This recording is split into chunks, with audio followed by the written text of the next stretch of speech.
Welcome to the Banker Lamp. Please enjoy the video. You start by verifying the license source. Make sure you own the game on the same Microsoft/Xbox account you use in the launcher.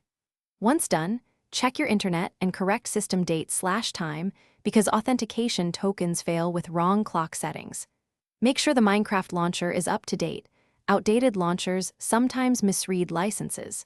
Now sign out of the launcher and sign back in with your Microsoft account. This forces a fresh license token and often clears transient authentication errors.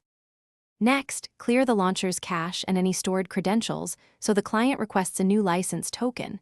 This removes stale or corrupted auth files.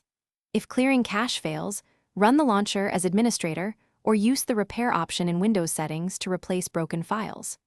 Also open the Xbox or Microsoft Store app and confirm you're signed in and that Minecraft appears in your library, because the launcher verifies ownership through those services.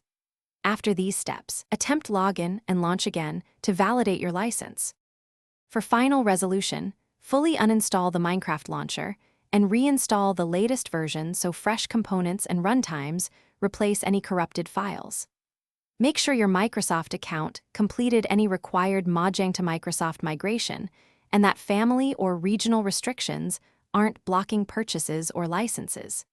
If the error remains, try a different network or device to isolate local issues. One key tip: if your account shows a migration or purchase dispute, contact Microsoft.